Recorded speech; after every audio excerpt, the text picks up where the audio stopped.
Hola, ¿qué tal? Bienvenidos a la Librería Bonilla. Soy Armando Enríquez, en una charla más con los autores de Librería Bonilla, de Bonilla Artigas Editores. Y en esta ocasión está conmigo Fernando Vizcaíno. Fernando, muchas gracias por aceptar la invitación.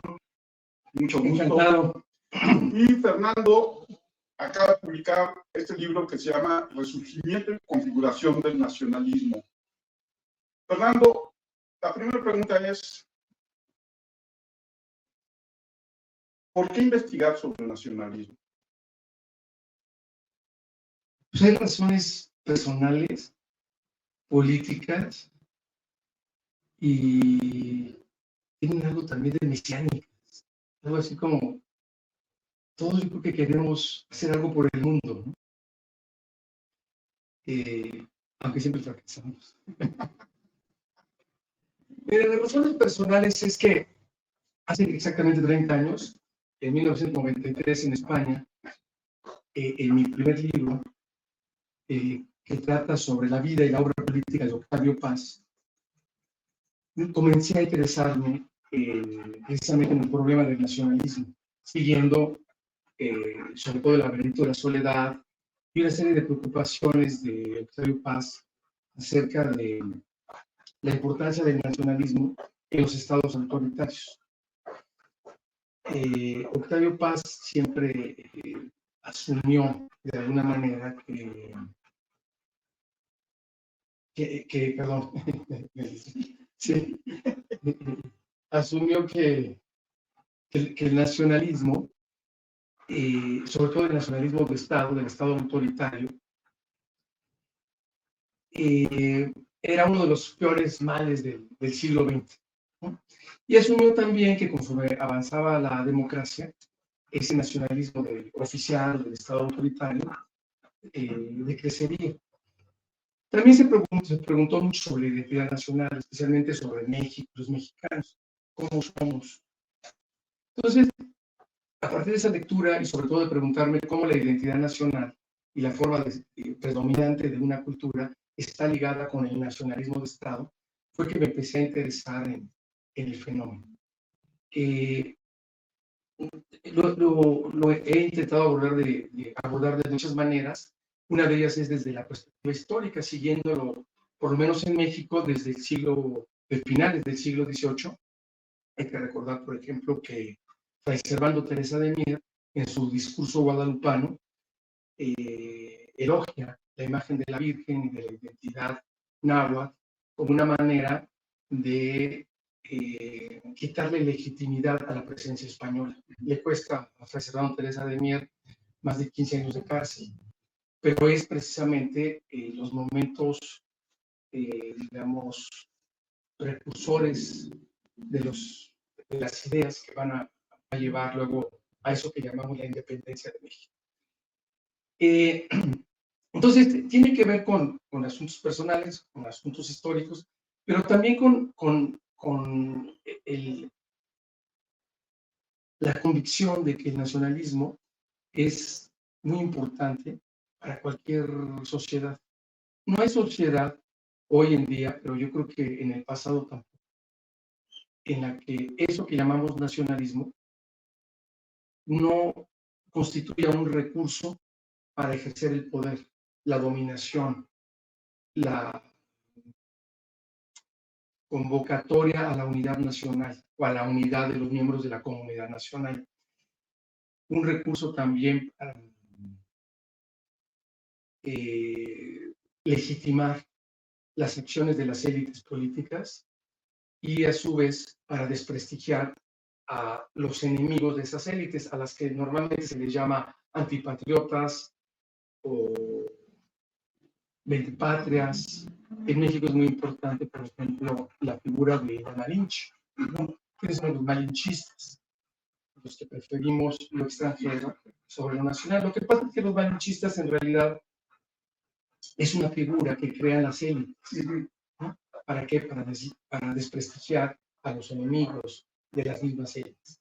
Hoy se les puede llamar fifís, conservadores, neoliberales, mafia del poder. Entonces siempre hay desde el discurso del poder, un referente a los enemigos, ¿sí? A los supuestos enemigos, más simbólicos que reales, pero que en el fondo lo que se está haciendo es legitimar una idea de nación, una idea digamos, de gobierno. En resumen, pues, creo que el nacionalismo siempre ha funcionado en todas las sociedades, ha sido un recurso de las élites en el poder y lo sigue siendo. Entonces, a ver, la pregunta es, ¿qué es esto que llamamos nacionalismo? ¿Por qué sigue funcionando? ¿En qué se parece a los nacionalismos de otras sociedades o a los nacionalismos de antaño? Y, sobre todo, ¿cuáles son sus características hoy? Es decir, tiene algo en común con el pasado, pero también algo específico de nuestro tiempo, ¿no? Y en ese sentido, es muy interesante cómo haces una diferencia. Una cosa es el nacionalismo y otra cosa es el patriotismo, ¿no? Sí, normalmente, dicho de manera un poco burda y rápida, el nacionalismo casi siempre tiene una connotación, digamos, negativa. ¿Por qué? Porque sirve a los intereses de las élites en el poder. Y las élites tarde o temprano acaban desprestigiadas. Si es que no las mataron, asesinaron antes, ¿no? Las fusilaron, etc. Pero normalmente las élites acaban desprestigiadas y además el nacionalismo, desde el interés de las élites, es una manera de utilizar la identidad nacional, los elementos de una sociedad, para los intereses y para legitimar las políticas de esas élites.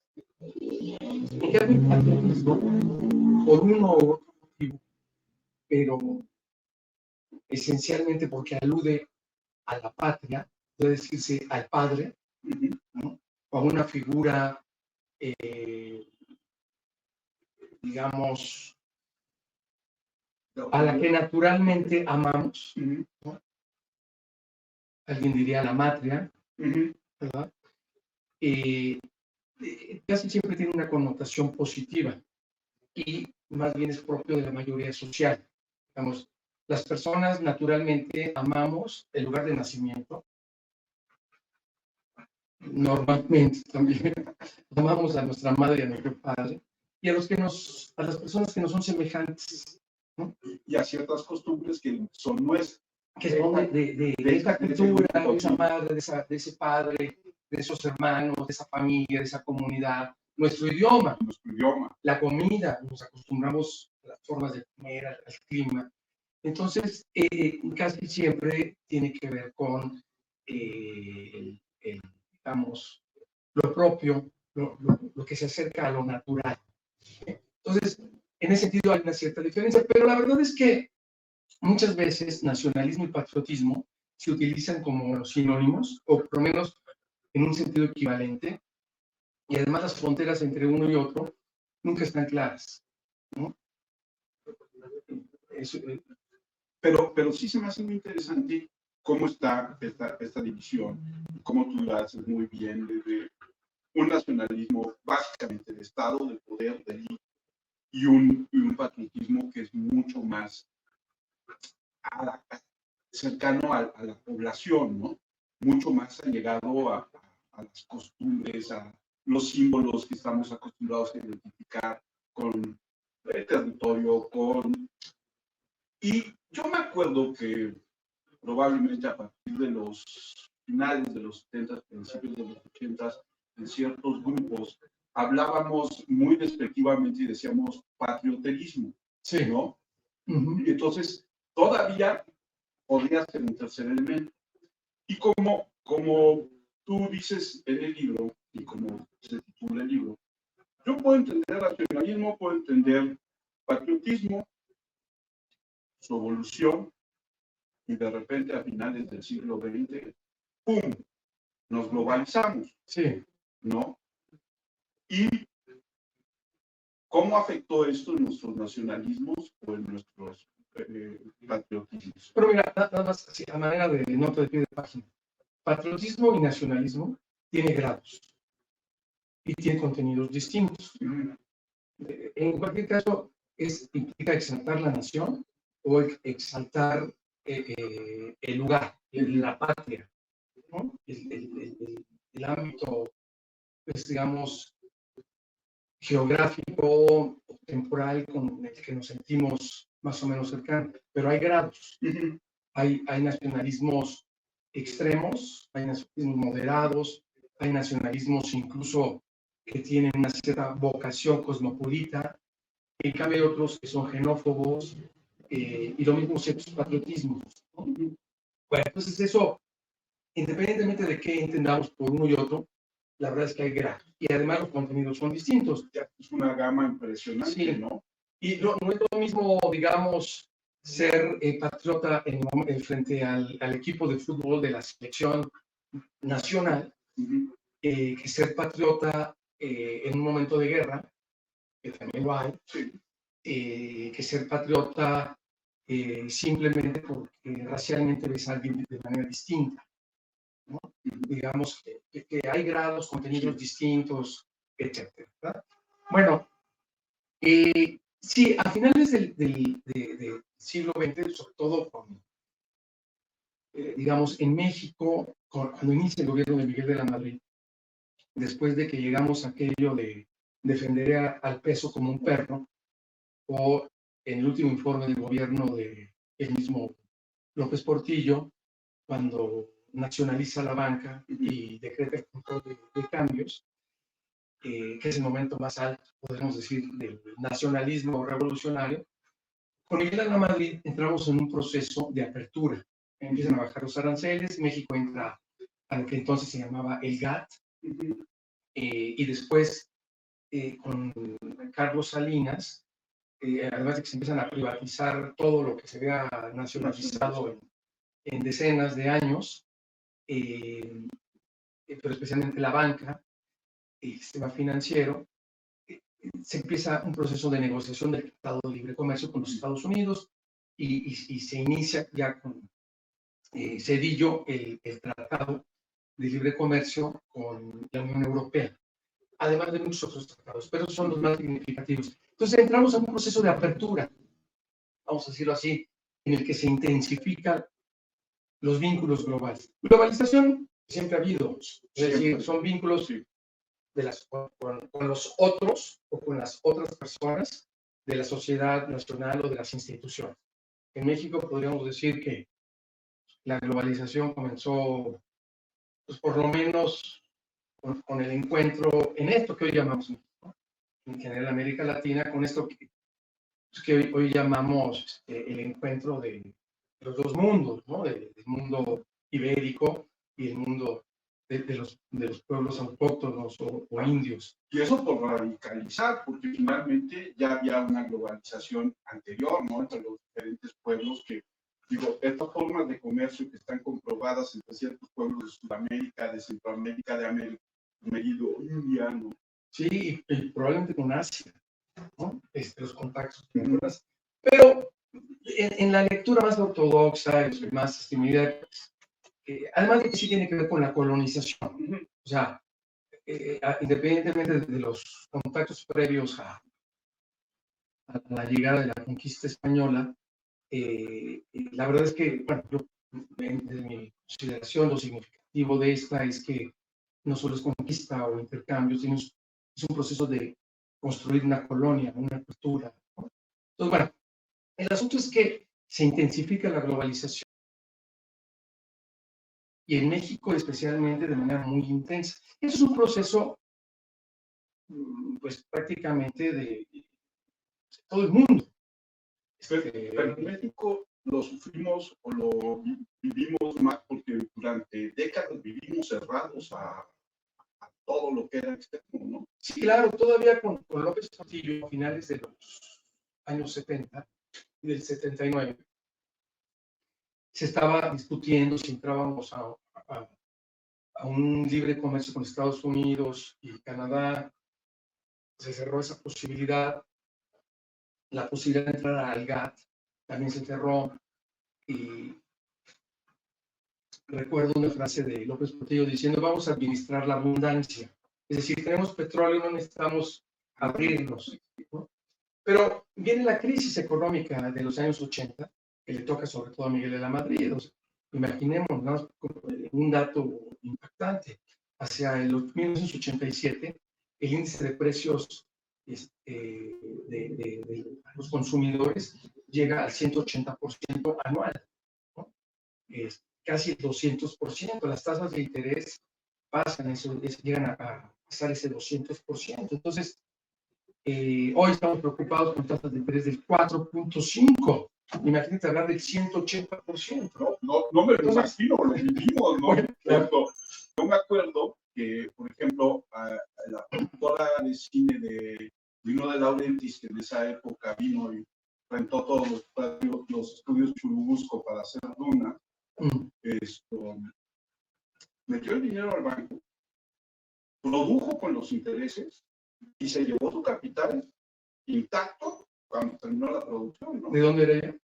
Americanos. Sí, el problema es que también estaba debajo de la moneda. O sea, a lo mejor me quedó igual o menos. No, de quedó. Bueno, porque las tasas eran muy altas, ¿no?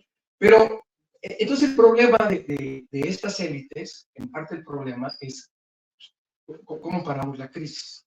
Una manera de moda en ese momento, que coincidía con lo que luego se iba a llamar el consenso de Washington, es decir, lo que las instituciones en Washington estaban pidiendo en América Latina, que era privatizar instituciones o gobiernos austeros, liberar el control de cambios, abrir la economía, etc. Estas élites, que además habían estudiado en Estados Unidos, Miguel de la Madrid, Salinas, Zedillo, les viene bien la moda mundial y la necesidad de resolver el problema de la crisis. Y lo que hacen es empezar a abrir la economía de manera muy rápida, ¿sí? Entonces, casi se arrasa con la industria nacional, ¿no? Ya en lugar de producir planchas caras en México o licuadoras caras y no muy buenas, pues mejor las traes de otros países a la mitad de precio. Con eso paras la inflación, abres también la agricultura, y todo lo que se pueda. Y se medio controla la inflación, pero también empieza un proceso de vinculación muy importante y muy intenso con la sociedad internacional. La vinculación o la intensificación de la globalización nunca es solo a través de las mercancías. O dicho de otra manera, las cosas siempre se revisten de cultura, de idioma, o incluso te lo diría al revés, la palabra genera cosas, ¿no? Entonces, junto con la globalización no solo es intercambio de mercancías, un error, es cultura, es derecho, es personas, es formas de pensar y de mirar el mundo. Sí, es un intercambio total, ¿no? Entonces, México se vincula cada vez más con la sociedad internacional, también por el derecho, por la cultura, etc.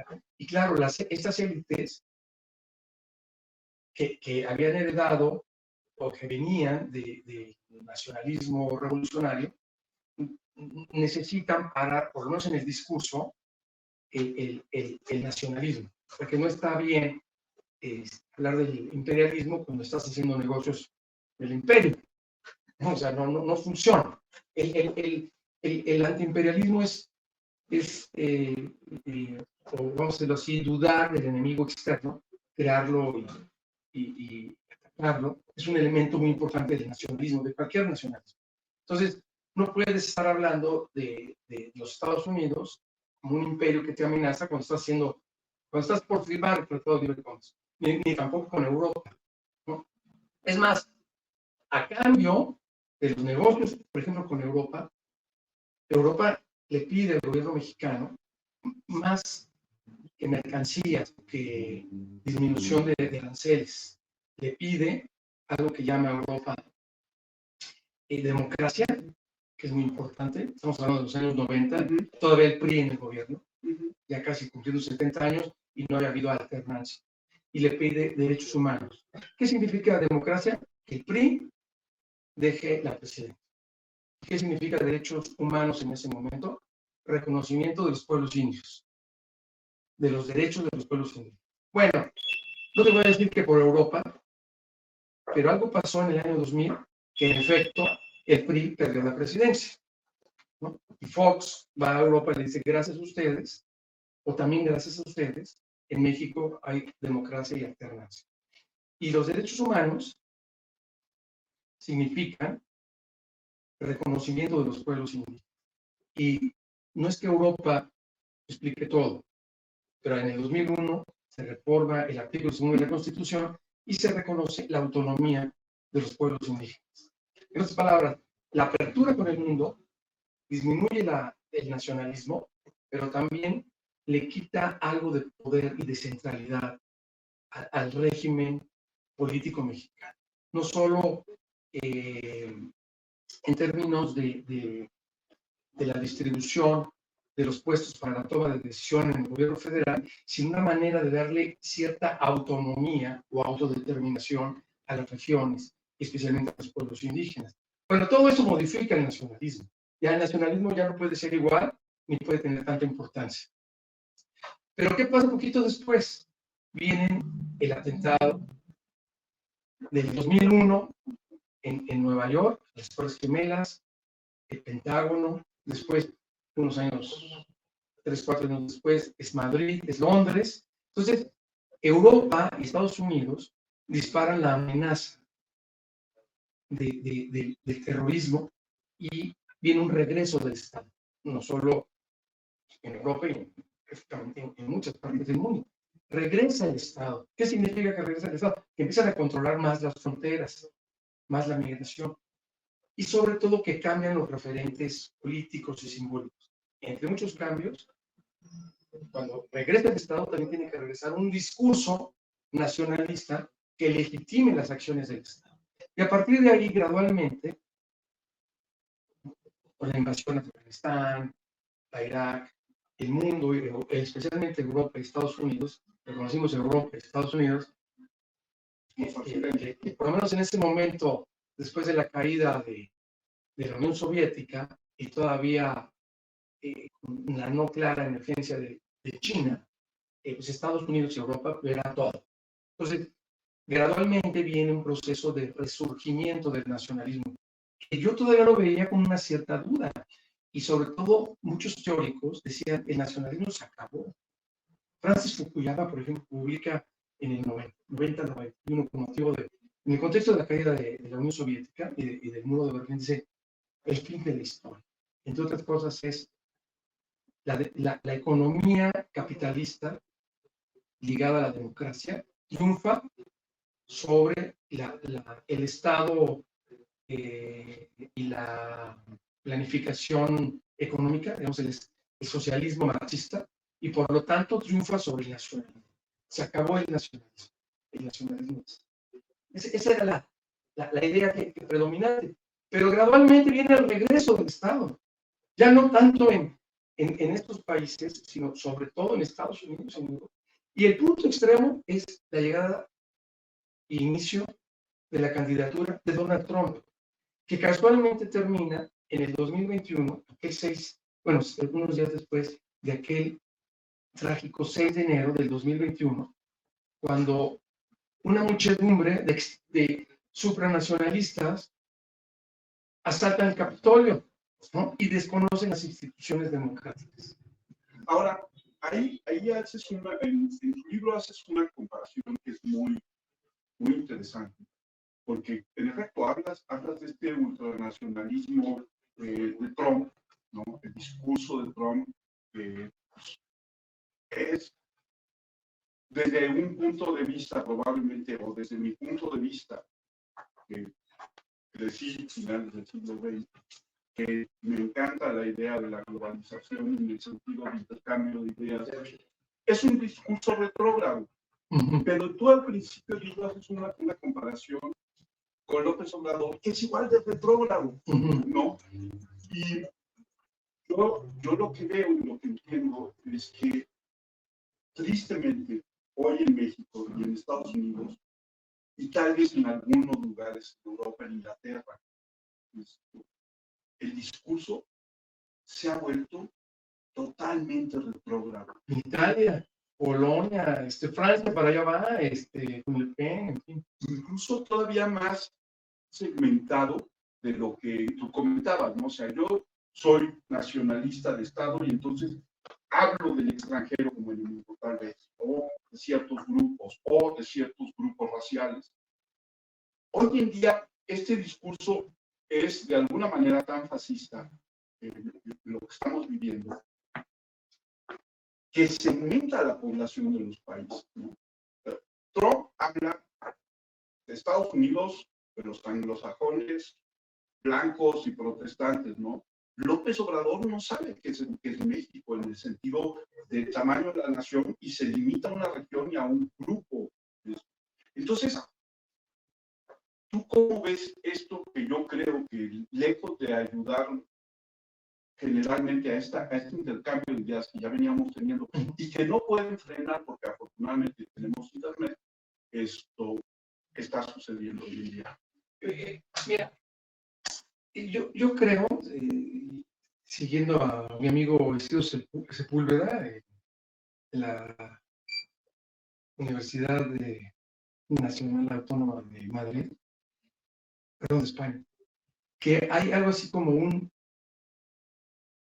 fenómeno que le podemos llamar la globalización de los patriotismos o de los nacionalismos. Es decir, en todo el mundo hay una ola por el regreso de los nacionalismos de Estado y una exaltación de los patriotismos. ¿No? Si la gente ha aumentado su sentido de pertenencia a la nación, a su patria, y un sentido de orgullo nacional. Y el Estado, independientemente de si lo podemos ubicar en la izquierda, en la derecha, en el centro, en general, están regresando al nacionalismo de Estado, ¿no? Bueno, entonces, en ese sentido, pues, López Obrador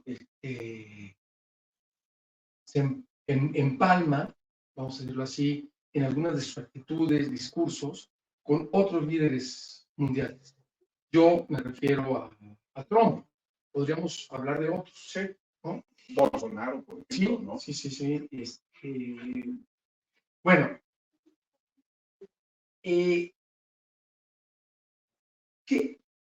sin embargo, también hay diferencias. O sea, Trump apela al nativismo blanco. Es un hombre rico, millonario, exalta su riqueza. O sea, ser rico es parte del discurso con el que llega al poder. Abiertamente exalta acciones de violencia contra las mujeres o abiertamente se burla de las personas con discapacidad. López Obrador, en cambio, presume su origen de pueblo. Y sin embargo, el millonario que desprecia a la gente, que también se ha burlado de las mujeres, que se ha burlado de los periodistas, que también ha desde el poder aplicado una estrategia de un nacionalismo que a él conviene como Estado. Sí. O sea, en ese sentido, digamos, hay puntos de coincidencia, pero digamos, quisiera también anotar algunas diferencias. O sea, López Obrador exalta las comunidades indígenas, el mundo prehispánico.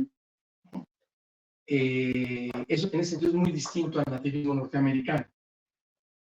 Puede ser que su discurso no coincida con sus acciones o por momentos se contradiga, pero claramente tiene un discurso por el pueblo, vamos a llamarlo así, el pueblo bueno, primero los pobres, o sea, por el bien de todos. Primero los pobres por el bien de todos, o el pueblo bueno, el pueblo moreno, el campo, etc. No coincide en ese sentido con el discurso del nativismo blanco. Que se en cierta forma sí, porque finalmente el electorado de Trump no es el electorado de la ciudad, es el electorado del blanco abajo. Y estoy de acuerdo contigo, o sea, es muy diferente hablar de los pueblos originarios, hablar de los campesinos o de los descastados blancos. Muy diferente. Porque ahora, si además ves, hay toda una historia por atacar esa parte. Es un falso sentimiento de culpabilidad, ¿no? De los gringos de... Ahora sí, pues, esa película de Martin Scorsese, ¿no? O sea, ahora sí me voy a sentir mal porque despojé a los indígenas de su riqueza petrolera. Sí, hay una diferencia histórica y cultural.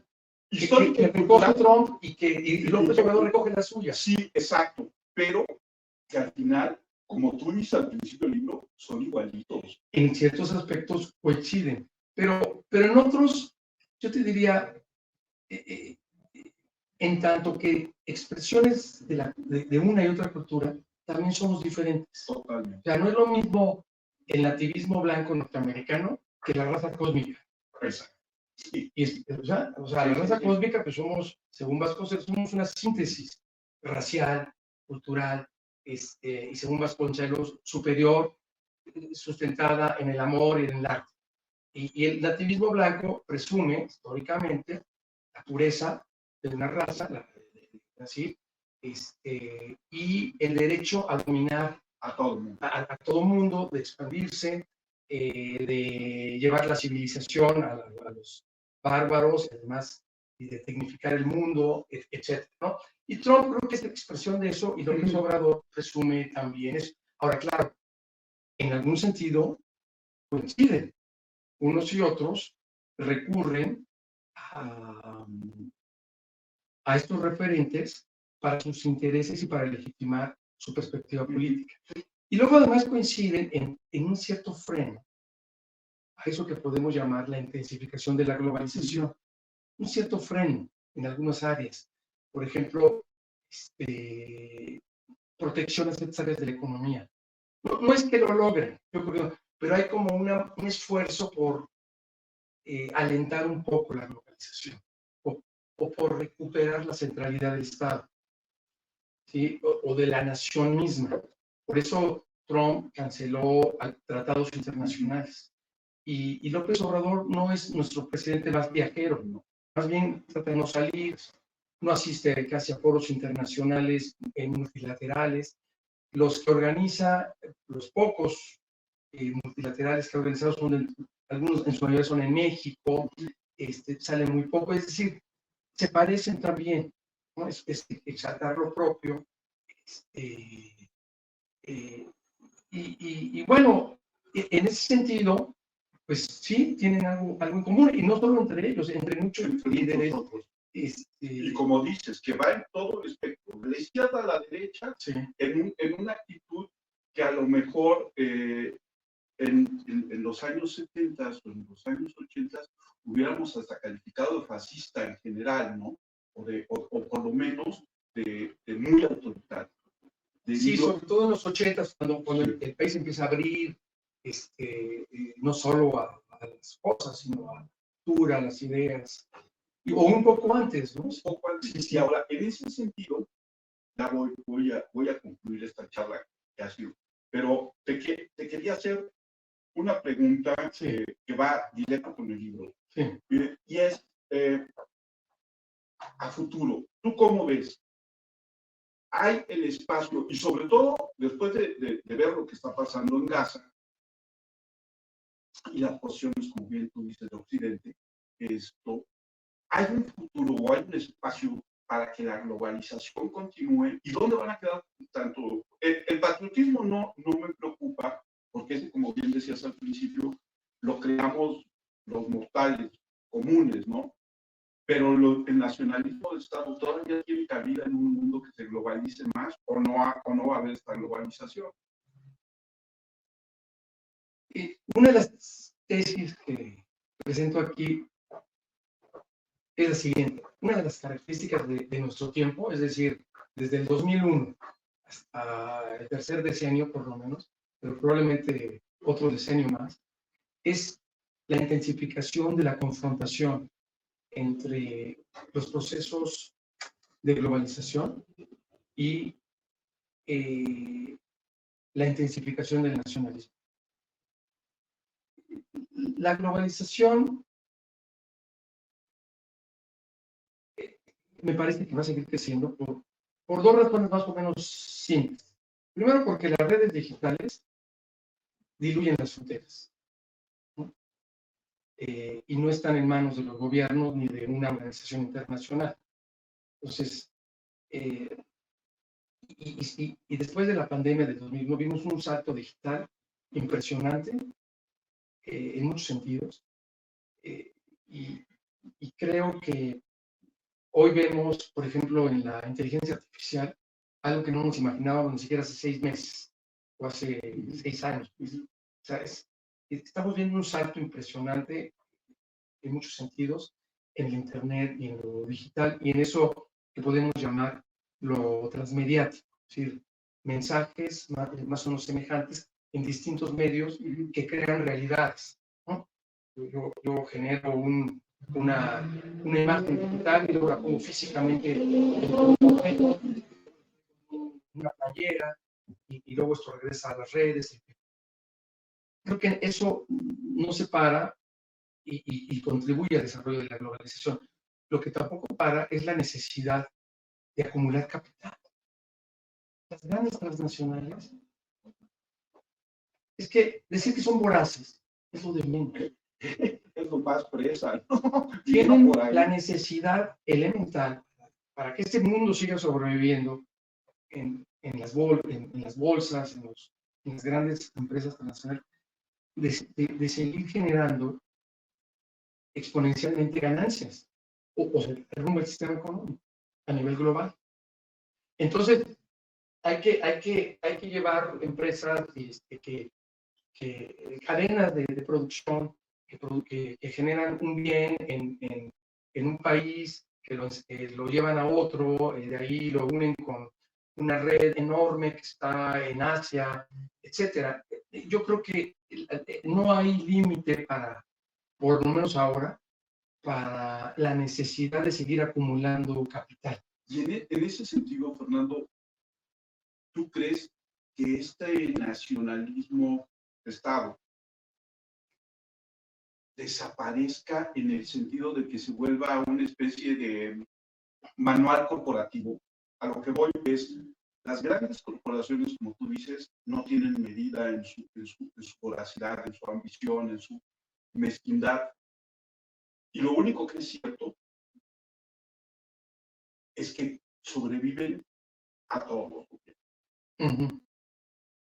Entonces, también podríamos correr el peligro de que el mundo se olvide de naciones y se vuelva una serie de empresas localizadas, un mundo corporativo, ¿no? Mira, mientras yo, y esto suena un poco como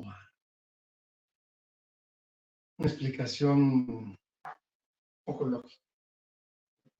Mientras no tengamos como humanidad un enemigo externo, pero de toda la humanidad, nos vamos a seguir peleando entre hermanos, vamos a seguir construyendo naciones. Por eso los hijos de Abraham se siguen disputando la herencia, de alguna manera. Y además no solo la disputa, la guerra en Gaza es también la guerra entre identidades nacionales que utiliza cada una de las élites para exaltar eso que podemos llamar la nación y para legitimar sus acciones, sus políticas. Y, o sea, sí, más bien yo pienso que estamos en una fase de inicio de crecimiento. Yo había pensado que en el 2021 habíamos llegado al punto más alto con el fin del gobierno de Trump.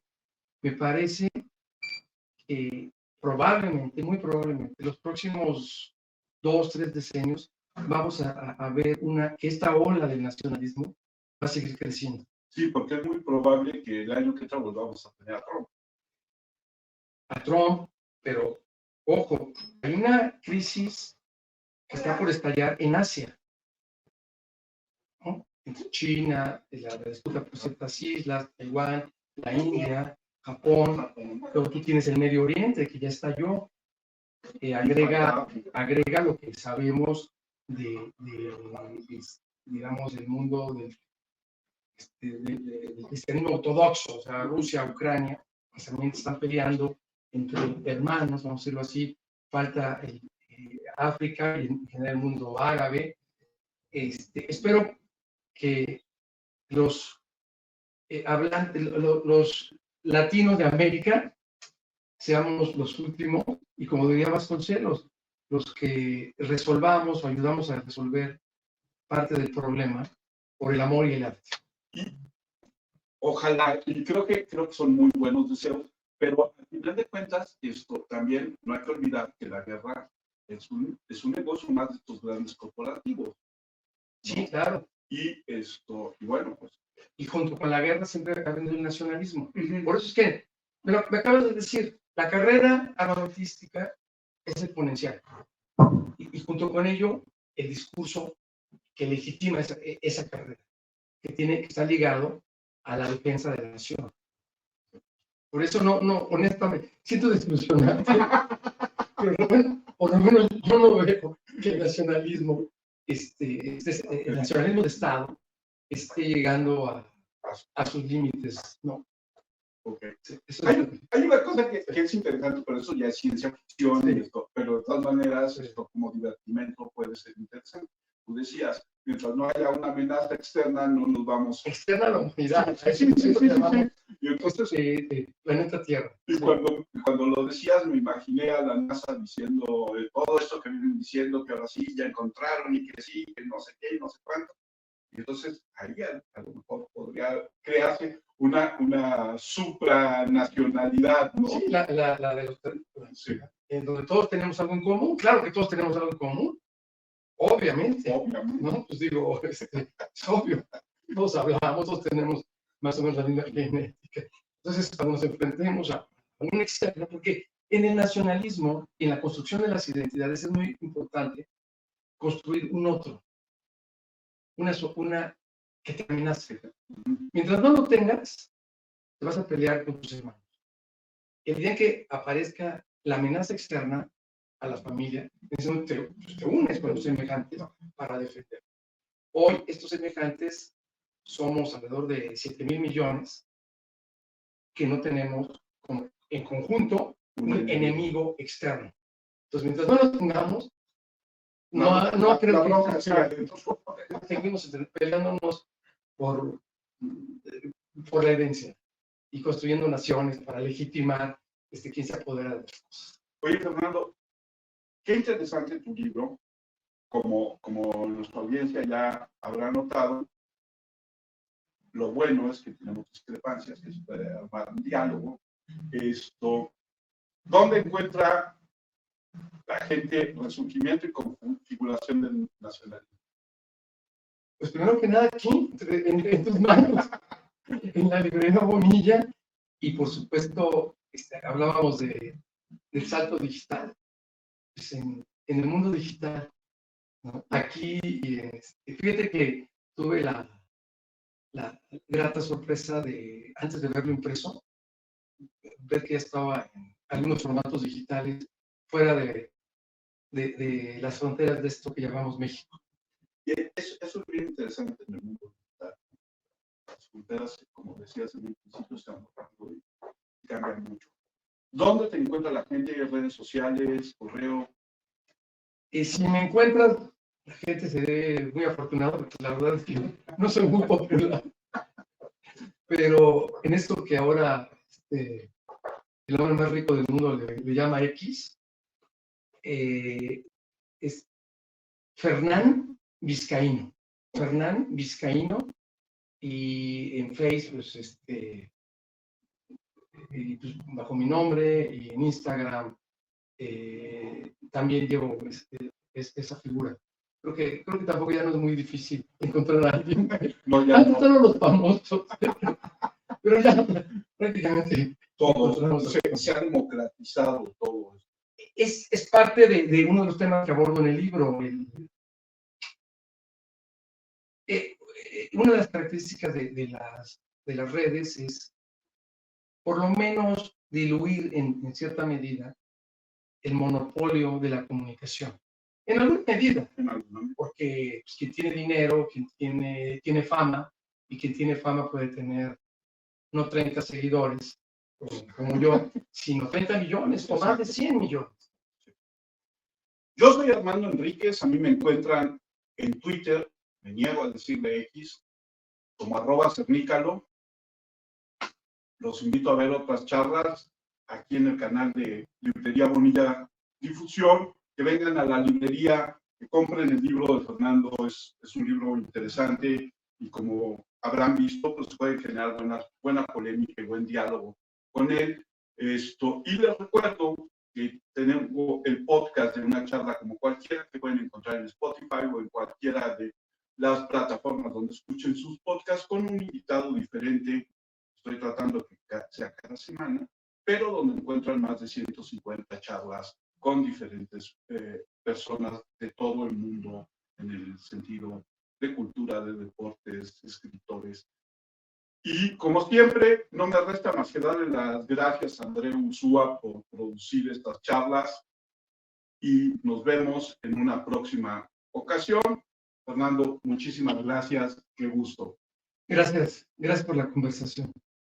Me llevo muchas ideas, preguntas y algunas refutaciones, ¿por qué no? Ok, este es el chiste, ¿no? De toda charla. Gracias.